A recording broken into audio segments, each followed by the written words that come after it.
একজন মুসা কালিমুল্লাহ জীবনের কথা বলেছে, আপনাকে মনটা খুলে জীবনীটা শোনাচ্ছি। মুসা কালিমুল্লাহর যুগে একটা বদমাইশ হারামি ছিল, তার নাম কি? কি জি মা গে সবারই মুখস্থ। ফেরাউন, তার নাম ফেরাউন। ফেরাউন কিন্তু বাবা বদমাইশ মানুষ। এই ভাই তোমরা চুপ করো, একটু চুপ করো ভাই তোমরা। ফেরাউন কিন্তু বদমাইশ মানুষ। কি মানুষ? বদমাইশ। আপনার জীবনীটা হয়তো বিশ্বনবীর জীবনী শুনেছেন, ইমাম হাসনাইন কারিমাইনের জীবনী শুনেছেন, বেলালের জীবনী শুনেছেন, কিন্তু আমি একটা এমন জীবনী বলছি ব্রাদার মুসলমান, হয়তো আপনারা 100-র মধ্যে 99টা বাপি শুনেননি। মুসা কালিমুল্লাহর সঙ্গে বাবা আমার অনেক আলেম ওলামা অনেক বক্তারা বলে মুসা কালিমুল্লাহর সঙ্গে যখন থেকে ঝগড়া লেগেছিল বড় হয়ে, তখন থেকে জীবনীটা চালু করে। ঠিক কিনা বাপ? হুজুররা চালু করে, টাইম পাই না বলে।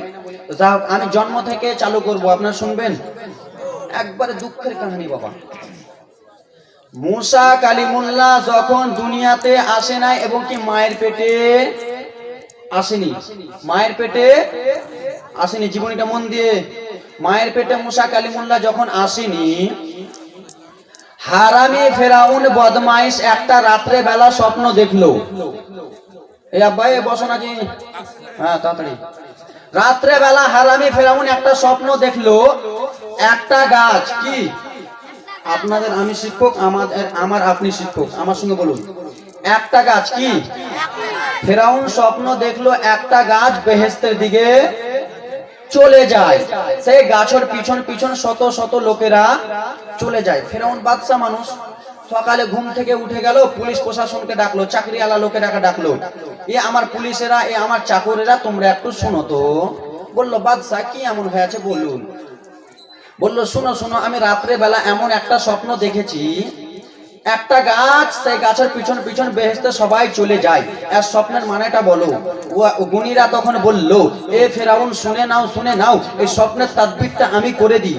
ফেরাউন গুণীকে ডেকে নিয়েছে, লম্বা জীবনী তো তাড়াতাড়ি। ফেরাউন গুণীগুলোকে ডাকলো, এ আমার গুণীরা শোনো শোনো, এই স্বপ্নের মানেটা একটু বলো তো। আমি রাত্রে বেলা কিসের জন্য একটা গাছ বেহেশতের দিকে চলে যায়, তার পিছন পিছন সবাই চলে যায়, কেন বলো। গুণী মশাই বলল, এ ফেরাউন শুনো, বানি ইসরায়েলে এমন একটা সন্তান জন্মগ্রহণ করবে। কোন ইসরায়েলে? মনোযোগ, আপনারা জীবনীটা শুনে নেন। বানি ইসরায়েলে এমন একটা সন্তান জন্মগ্রহণ করবে, এ ফেরাউন, সে ছেলেটা তোমার বদমাইশগিরি ছিনে নেবে, তোমার রাজিত্বকে ছিনে নেবে, তুমি যে হারামিগিরি করো ছিনে নেবে, তুমি যে ছোট ছোট বাচ্চাটাকে মেরে দাও সবকিছু ছিনে নেবে। আব্বাজান ভাইজান আমার ব্রাদার, কোন ডিলারকে যা খালি কহেন তো যে ডিলার কালকে পুলিশ আসছে তোমার সবকিছু নিয়ে চলে যাবে, তো ডিলার খুবই মাল জুড়ে উঠে সাপাট। ব্রাদার মুসলমান তখন গুনিয়ে, তখন ফেরাউন মনে মনে চিন্তা করলো, কি এমন আছে বলো, ওই ছেলেটা কি মায়ের পেটে এসেছে বলো। গুনি তখন বলল, না রে, ওই ছেলেটা এখনো মায়ের পেটে আসে নাই। ফেরাউনের মজা হয়ে গেল, ছেলেটা মায়ের পেটে আসে নাই। ফেরাউন তখন বলল, কোন ইসরায়েলে আসবে? বানি ইসরায়েলে। আপনাদের বংশের নাম, কাউরি বংশের নাম মোল্লা গোষ্ঠী, কাউরি বংশের নাম হাজি গোষ্ঠী আছে না? তো হাজি গোষ্ঠীর কথা যদি বলে, তো হাজি গোষ্ঠীর লোকের কাছে যাবে কিনা?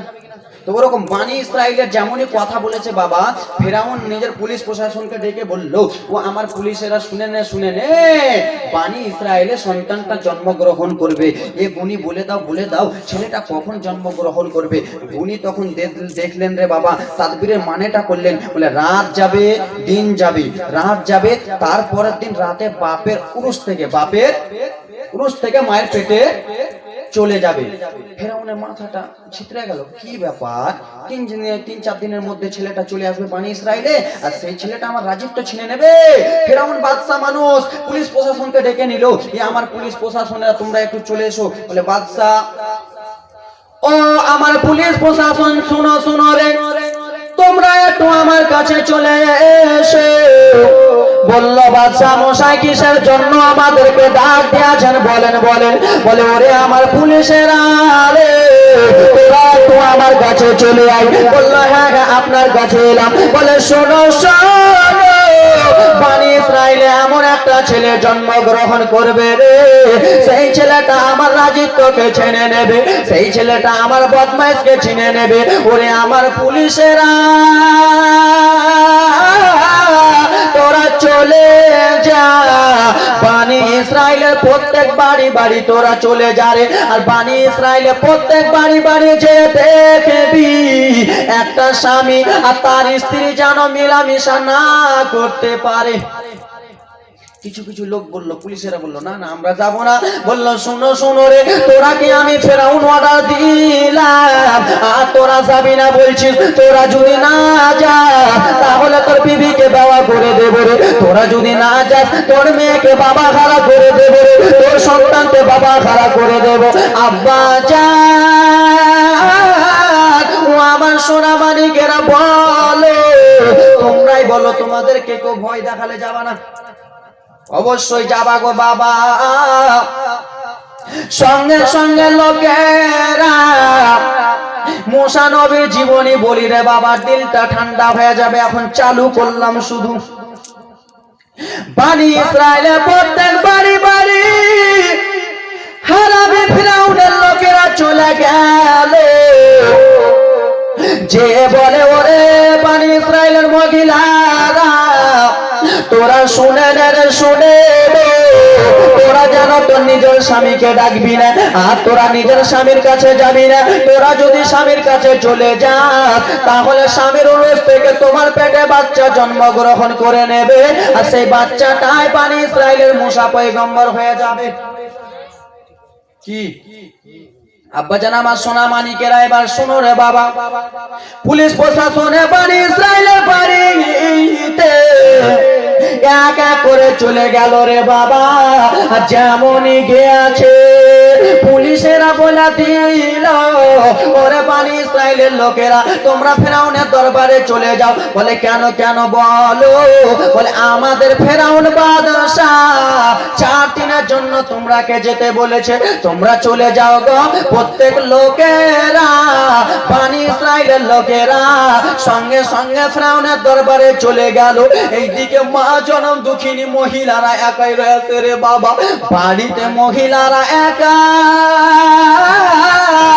আর চতুর্দিকে ফেরাউনের লোকেরা জোয়ান জোয়ান পাঠা পাঠা লোকেরা রে বাবা গেটে দাঁড়িয়ে আছেন। বানি ইসরাইলের মহিলারা কান্না করে, আল্লাহ গো আমাদের নিকট থেকে আমাদের স্বামীগুলোকে আলাদা করে দিল। ও গো আল্লাহ আমাদের ইজ্জত নিয়ে যদি খেলা করে আমরা মেয়ে মানুষ কি করব গো আল্লাহ? ও আমার বাবারা সোনা মানিকেরা শুনো গো, আমার জীবনীটা শোনো। ফেরাউন স্বপ্ন দেখেছে বানি ইসরাইলে ছেলে জন্মগ্রহণ করবে, বানি ইসরাইলে ছেলেটা জন্মগ্রহণ করবে। সমস্ত লোকেরাকে বাবা স্বামীগুলোকে পাঠিয়ে দিয়েছেন ফেরাউনের দরবারে, স্বামী স্ত্রী যেন মিলামিশা না করতে পারে। আব্বা জান সোনা মানিকেরা রে, মা জনম দুঃখিনীরা বাড়িতে একা। বানি ইসরাইলের একটা মেয়ের সন্তান হয়েছে রে বাবা। যেমনই সন্তানটা গর্ভ থেকে দুনিয়ায় এসেছে রে বাবা, ফেরাউনের লোকেরা দেখে নিল, বলে বলো রে মহিলা তোমার কি সন্তান জন্মগ্রহণ করেছে? মা জনম দুঃখিনী 2 চোখের পানি ফেলে ফেলে কান্দে, বলে ওরে ফেরাউনের গোলাম, ওরে ফেরাউনের চাকর, দেখে নাও রে আজকে আমার ছেলেটা জন্মগ্রহণ করেছে। মা জনম দুঃখিনী রে বাবা যেমনই এই কথা বলেছে মায়ের কাছ থেকে ছেলেটাকে ফেরাউনের লোকেরা নিয়ে নিল। আর যেমনই ছেলেটাকে নিয়েছে রে বাবা ছেলেটার মাথাকে ধরে আছাড় মেরে মেরে দিল রে বাবা। মা জনম দুঃখিনীর সামনে রে ছেলেটাকে আছাড় মেরে যেমনই মেরেছে মা জনম দুঃখিনী না হাউ মাউ করে কান্দে। ওরে ফেরাউনের লোকেরা বলবে আমার এই ছোট্ট বাচ্চাটা তোর এমন কি দোষ করলো রে? আমার বাচ্চাটা নিষ্পাপ, আমার বাচ্চাটা 10 মিনিট হলো না দুনিয়াতে এলো, তোর এমন কি দোষ করেছো? বলে শুনো শুনো রে বানি ইসরাইলের মহিলা, আমাদের বাদশা ফেরাউন একটা অর্ডার দিয়েছে তোমার মাদের গর্ভে যদি সন্তান আসে, সন্তানটাকে দুনিয়াতে রাখবে না। বাবা আমার সোনা মানিকেরা, দেখো বানি ইসরায়েলের মহিলা ছেলেটা যেমনই হয়েছে, ফেরাউনের লোকটা কোলে নিয়ে বলে, ছেলে আছাড় মেরে মেরে দেয় রে বাবা। আবার পাড়া পড়শির একটা ছেলে হয়েছে।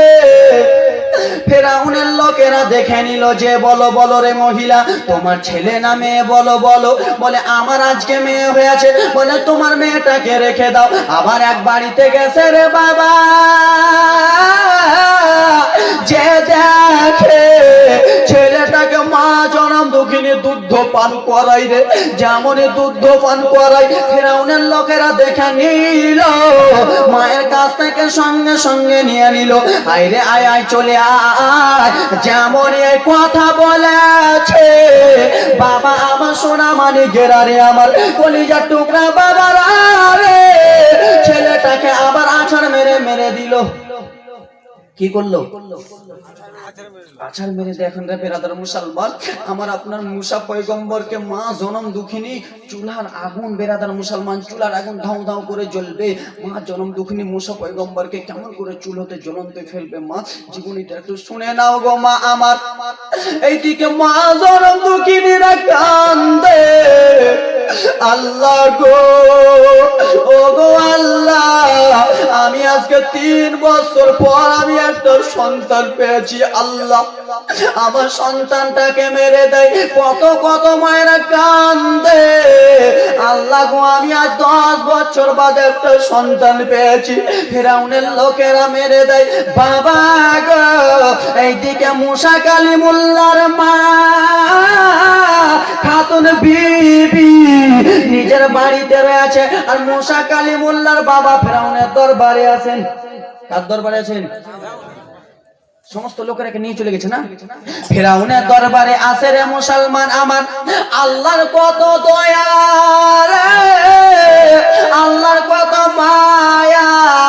মুসা কালিমুল্লাহর মা গো বাড়ি থেকে বার হয়ে গেলেন, আর ওইদিকে মুসা কালিমুল্লাহর বাবা ফেরাউনের দরবার থেকে বার হয়ে গেল। দুইজনের স্বামী স্ত্রী মিলামিশা হইয়া মুসা পয়গম্বর মায়ের পেটে চলে এলো। ভালো লাগে না? ভালো লাগে না বাবা? জীবনীটা টানবো এখন, এটা তো চালু করলাম বাবা আমার। মুসা কালিমুল্লাহ কার পেটে এলো?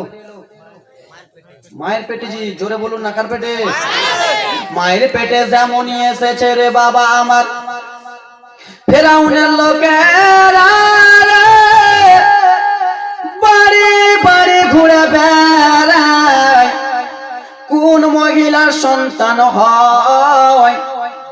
ছেলে যদি হয় আমরা জানতো মেরে দেব। আব্বা জান সোনা মানিকেরা, এবার কষ্টর জীবনে শোনো, শত শত মহিলা ছেলেগুলোকে আছাড় মেরে মেরে ফেলে দেয় ফেরাউনের লোকেরা। জীবনীটা এবার আগিয়ে নিয়ে যাচ্ছি। এইদিকে মুসা কালিমুল্লাহর মা 9 মাস 10 দিনের গর্ভবতী। যেমনই মুসা কালিমুল্লাহর মায়ের পেটে মুসা কালিমুল্লাহ আছে রে বাবা আবার। মুসা কালিমুল্লাহর মা আল্লাহর কাছে দোয়া করে করে বলে, আল্লাহ গো, ওগো রব্বুল আলামিন, আমাদের বাড়ির পাশে মহিলাটার ছেলে হলো আল্লাহ ফিরাউনের লোকেরা মেরে দিল। আমার বাড়ির দ্বিতীয় পাশে ছেলে হলো আল্লাহ গো, আমার ছেলেটাকে মেরে দিব। ওগো আল্লাহ, আজকে আমি গর্ভবতী, আমার যদি সন্তান দুনিয়াতে আসে গো আল্লাহ, হয়তো আমার সন্তানকে ফিরাউনের লোকেরা মেরে দেবে। কে কান্না করে? মুসা কালিমুল্লাহর মা, তার নাম হলো খাতুন বিবি। তার নাম কি? জীবনীটা ভেঙে দিই। খাতুন বিবি আল্লাহ রাব্বুল আলামিনের নিকটে দোয়া করে করে বলে, আল্লাহ গো, তুমি ভালো জানো আল্লাহ, আমার পেটে ছেলে আছে না মেয়ে আছে গো আল্লাহ। আমার পেটে যদি মেয়ে থাকে আমার মেয়েটাকে জ্যান্ত রেখে দেবে, ছেলে যদি হয় গো আল্লাহ আমার ছেলেটাকে জ্যান্ত মেরে দেবে। কিরে মা বোনেরা তোমরা বল, বলো তোমাদের পেট থেকে যদি ছেলে দুনিয়াতে আসে তোমার গ্রামবাসীরা আছাড় মেরে মেরে ফেলে দেয়, 10 বছর বাদ ছেলে পেয়েছো, সেই ছেলেটাকে মেরে দিলে মা বোনদের কত দুঃখ হবে, কত দুঃখ হবে বাবা। মুসা কালিমুল্লাহর মা আল্লাহর কাছে শুধু কেন্দে কেন্দে বলে, আল্লাহ আপনি ভালো জানেন ছেলে আছে না মেয়ে আছে। একদিন বাবা আমার মুসা কালিমুল্লাহর মা খাতুন বিবি জানো বাবা চুলার কাছে রুটি পাকাই, চুলা কয় না আঠা কয় বাদিয়া তো আখার কাছে রে মা বোনেরা আমার মুসা কালিমুল্লাহর মা খাতুন বিবি রুটি পাকাতেছেন রে মুসলমান আমার সোনা আব্বারা আমার। আল্লাহর দয়া হয়ে গেল, আল্লাহর মায়া হয়ে গেল। আল্লাহ রাব্বুল আলামিন মুসা পয়গম্বরকে বলে, ও গো নবী, ও গো বন্ধু, ও গো দোস্ত, তুমি তোমার মায়ের পেটে আছো, তোমার মা এখন চুলোর কাছে রুটি পাকায়, এই অবস্থায় গো তুমি মায়ের পেট থেকে দুনিয়া থেকে চলে যা। মুসা কালিমুল্লাহর মা যেমনই নিচে দিকে দেখে মুসা নবী আমার দুনিয়াতে চলে এসেছে, যেমনই মুসা নবী আমার দুনিয়ায় এসেছে, মা জনম দুঃখিনী আগে ছেলেকে কোলে নেয় না কি করে, মা জনম দুঃখিনী যতই কষ্ট পাক না কেন ছেলেকে আগে কোলে নেয়, এটা কি হ্যাঁ আব্বারা আমার শুনে নাও এবার। মা জনম দুঃখিনী রে বাবা মুসা নবীকে নিয়ে দুই গালে দুটো চুমো দিল রে বাবা। আমার দিকে দেখো রে সোনা মানিকেরা আমার, নবীকে নিয়ে দুই গালে দুটো চুমো দিয়ে আদর যত্ন করে করে বলল, ওরে লাল, ওরে লাল, ওরে আমার বেটা তুমি আজকে দুনিয়ায় এসেছো রে বেটা, ওরে বেটা দেখো দেখো। মা কান্না জীবনীটা এবার শুনো।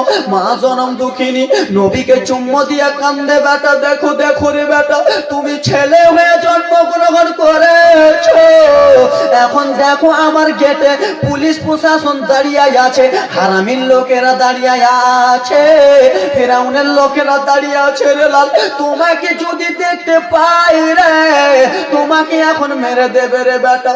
মা জননী রে বাবা হাউমাউ হাউমাউ করে কান্দে। মা জনম দুঃখিনী মনে মনে চিন্তা করলো, আল্লাহ গো এখন আমি যদি ফেরাউনের লস্করকে দিয়ে দিই, ফেরাউনের লোকেরা যদি দেখে নেয় আমার সন্তানটাকে আছাড় মেরে মেরে ফেলে দিবে, আর আমি জনম দুঃখিনী মা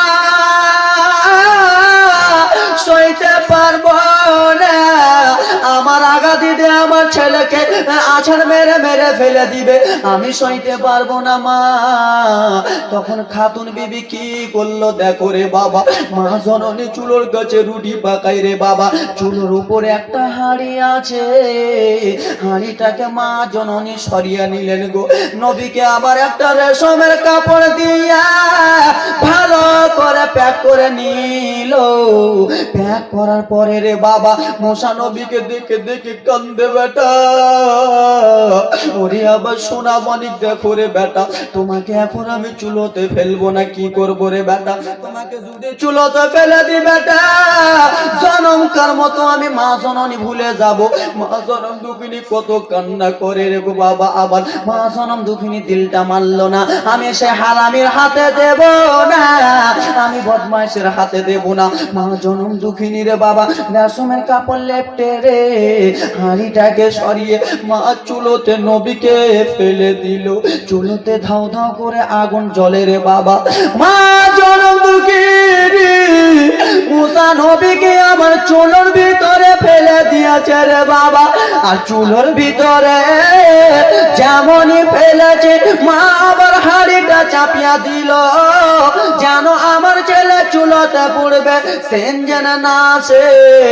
মা চুলোর ভিতরে হাঁড়িটা দিয়ে রে বাবা হাউ বাউ গাউ বাউ করে কান্দে, আল্লাহ গো আমি কেমন মা নিজে আমার ছেলেটাকে চুলোতে ফেলে দিলাম, আমার ছেলের মাংসগুলো পুড়ে গেল, আমার ছেলের চামড়াগুলো পুড়ে গেল, আমার ছেলের মাথার চুলগুলো পুড়ে গেল রে বাবা। ও আমার মায়েরা গো, তোমরাই বলো মা, তোমার ছেলেকে যদি চুলোতে দিয়া দাও রে মা, তুমি কত কান্না করবা। মা জনম দুঃখিনী পাগলের মতো বাড়িতে ঘোরাঘুরি করে রে। আমার ছেলেকে চুলায় ফেলে দিয়েছি, আমার ছেলেটা পুড়ে গেল, মায়ের ব্যথা আর সহ্য হয় না, চোখের পানি জমিনে পড়ে যায়। কিন্তু বাবা গো, ফেরাউনের লোকেরা যেমন গেট থেকে দূরে গেছে রে বাবা, মায়ের দিলটা মানবে না। মানবে? আমার ছেলেটা চুলায় পড়েছে, যেমনই ফেরাউনের লোকেরা গেট থেকে বাইরে গেছে, মায়ের দিলটা মানে না। আল্লাহ, আমার ছেলেকে চুলায় ফেললাম, কিন্তু আমার ছেলেটার চামড়া পুড়ে যাই যাক, আমার ছেলের মাথা পুড়ে যাই যাক রে, আমার ছেলের মাংস পুড়ে যাই যাক, কিন্তু আমি মা দুঃখিনী, আমার ছেলের হাড্ডি গুলো দেখে সাবর করে নেব, হাড্ডি দেখে সাবর করে নেব। মায়ের দিলটা মানে না, কিন্তু ফেরাউনের লোককে দেখে ভয় করে। বাবা গো, আমার মা জনম দুঃখিনী দৌড়াতে দৌড়াতে চুলোর কাছে গেল। আল্লাহ, আমার ছেলে পুড়ে গেল, আমি কেমন করে আমার ছেলের হাড্ডি গুলো দেখবো। মা জনম দুঃখিনী কান্দে রে, কান্না করতে করতে হাঁড়িটা এবার সরাতে যাবে চুলো থেকে। আমার ছেলের হাড্ডি গুলো দেখে আমি সাবর করে নিব গো আল্লাহ। যেমন বাবা আমার চুলো থেকে হাঁড়িটা সরিয়ে আছে রে, মুসা নবী আবার জ্বলন্ত চুলো থেকে হাত নাড়া দিতেছে। একটু জোরে। জনম দুঃখিনী মা যেমনই দেখে রে বাবা, মা হাত নাড়া দিতেছে, কত সুন্দর করে হাত নাড়া দেয়। মায়ের দিলটা মানলো না রে বাবা, খুশিতে কান্না করতে লাগলে, খুশিতে এত কান্না করে। আল্লাহ, আমার ছেলেকে চুলোয় ফেললাম। মা জনম দুঃখিনী রে বাবা সঙ্গে সঙ্গে চুলো থেকে উঠে নিলেন, বুকে লাগালেন রে বাবা। হে বেরাদার মুসলমান আমার, আছেন কোন বেরাদার মুসলমান হযরতে মুসা পয়গম্বরকে ভালোবেসে, মুসা নবীর এক ফোঁটা চোখের জলকে ভালো